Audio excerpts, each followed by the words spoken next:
l'oublie pas, un grand pouvoir implique de grandes responsabilités.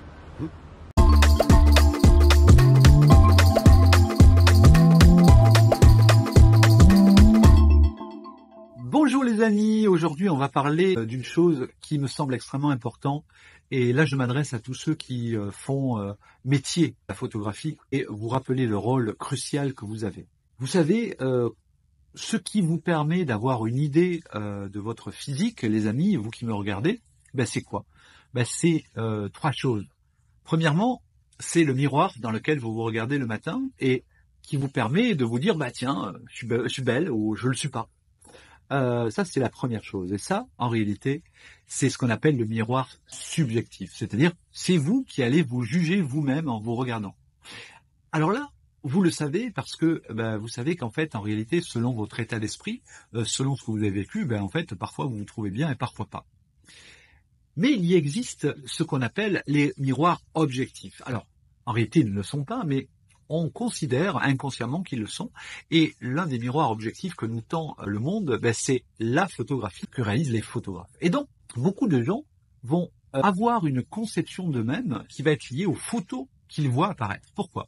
Eh bien parce qu'ils ont l'impression que la photo réalisée par quelqu'un d'autre, un regard extérieur, enlève le côté fake du regard que l'on porte à soi-même. Et par conséquent, qu'ils disent la vérité. Alors, nous savons, vous et moi, et je vous l'ai expliqué un million de fois, qu'évidemment la photographie, ça n'est pas la vérité, ça ne peut pas l'être, parce que la vérité n'existe pas en tant que telle, et surtout, la photographie n'est qu'un moment ponctuel, prise du point de vue d'une personne ponctuelle, à un moment donné, dans un cadre ponctuel. C'est-à-dire qu'en réalité, selon le type d'éclairage, si l'éclairage était différent, l'angle de prise de vue était différent, le choix l'intention de l'artiste était différent, eh bien vous présenteriez, l'image aurait été différente. Et peut-être que la personne se serait trouvée belle, alors que sur celle que vous lui tendez, elle se trouve laide. Et tout ça va jouer un rôle crucial parce qu'en réalité, il y a des gens qui vont finir par se suicider. Pourquoi vont-ils finir par se suicider? Parce qu'ils sont dans une situation où ils sont en tellement grand dégoût d'eux-mêmes, tellement grande perte de sens de leur identité, qu'ils vont aller jusqu'au terme fatal. Et comment viennent ces choses-là? Elles viennent par petites touches, bien entendu. C'est pas en voyant une photo qu'on décide de se suicider, bien entendu. Mais souvent, lorsque les gens sont au fond du trou, très très mal dans leur peau, et qu'on va leur présenter une image négative d'eux-mêmes, eh bien en fait, vous allez avoir un rôle terrible. Par ailleurs, et vous le savez, c'est quelque chose qu'on voit dans toutes les problématiques qui vont être liées aux troubles alimentaires, donc l'anorexie, la boulimie, ou à toutes les dysphories. Alors la dysphorie, c'est quand on ne voit pas son corps comme les autres le voient. Alors moi je le vois, j'ai eu dans ma famille très proche une enfant anorexique, et j'avais beau lui montrer son propre dos dans un miroir en lui disant mais regarde, tu vois bien que tu es extrêmement maigre, elle ne le voyait pas. Et elle, au contraire, considérait à se trouver très grosse.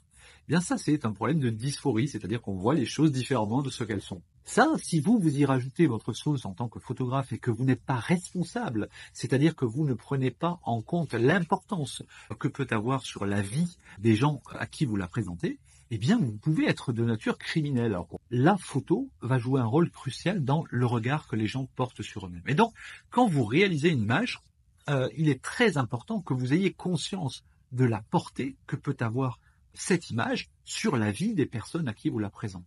Alors ça, c'est quelque chose que j'enseigne. Il y a des choses qui sont de nature purement technique. Vous savez que selon la forme du visage de la personne que vous photographiez, ça n'est pas toujours le même type d'angle de lumière qui s'impose. Par exemple, les visages ronds et joufflus, il vaut mieux les éclairer avec un éclairage Rembrandt et placer leur visage à 3/4. Les visages longs et osseux, il vaut mieux les éclairer avec un éclairage Paramount.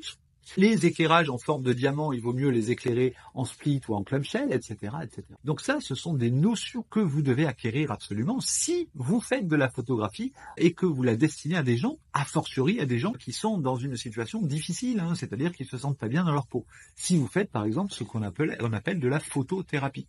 Et donc, pour faire correctement de la photothérapie, il faut connaître ces choses-là. Il faut connaître aussi, avoir des notions solides en anatomie.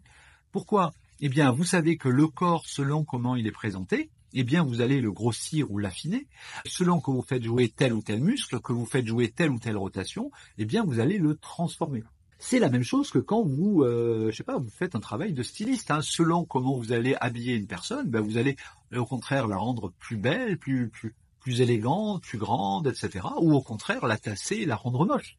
C'est la même chose que ce que font les coiffeurs, les maquilleurs, enfin tous les gens qui vont travailler et qui vont concourir à la représentation, à la bonne représentation d'une personne.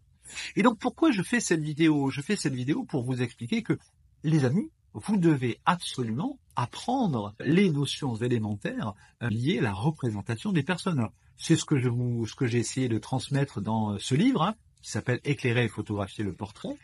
Ça n'a de sens que si non seulement vous voyez l'aspect technique, c'est-à-dire, comme je vous le disais, un visage rond c'est plutôt en monte, mais surtout que vous compreniez comment on va saisir une allure, on va saisir une dynamique et on va rendre la personne belle. La beauté n'existe pas en soi. Alors évidemment, chez certaines personnes, elle sort beaucoup plus vite, mais la beauté n'existe pas en soi. Pour qu'elle existe, il faut créer les conditions pour la montrer. Et en réalité, personne n'est photogénique ou pas photogénique, hein. Tout dépend de l'éclairage qu'on met en place. En réalité, tout ça, c'est une compréhension de la photographie, de l'art photographique. Et c'est tout ce que j'essaie de transmettre sans arrêt dans mes vidéos, mes livres et mes conférences. Et c'est surtout sur ce point que je voulais insister. Vous dire, voilà, vous avez, les amis, une très très grande responsabilité. Une très grande responsabilité qui va permettre à des gens d'être heureux ou pas. Qui va permettre à des gens de vivre en étant, vous savez, toujours pareil, quand on se sent bien dans sa peau, on a envie de sortir de chez soi, on a envie d'aller danser, on a envie de faire des rencontres.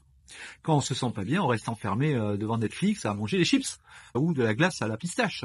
Et par conséquent, on s'abîme encore plus. Et on abîme l'estime de soi et puis on abîme son corps. La représentation que vous allez donner des gens et que vous allez leur donner à voir, elle est hyper importante, elle est définitive. Et c'est justement parce que vous allez prendre le temps de vous dire quelle est la bonne façon de présenter cette personne que vous allez le faire bien et surtout que si vous vous dites « je ne pourrai pas y arriver », vous ne le ferez pas, eh bien, c'est extrêmement important et je pense que ça peut changer la vie de pas mal de personnes que vous pouvez rencontrer. Voilà, je sais pas, j'espère que ça vous aura un petit peu fait réfléchir. En attendant, abonnez-vous à cette chaîne si elle vous a intéressé, likez-la et on se retrouve demain.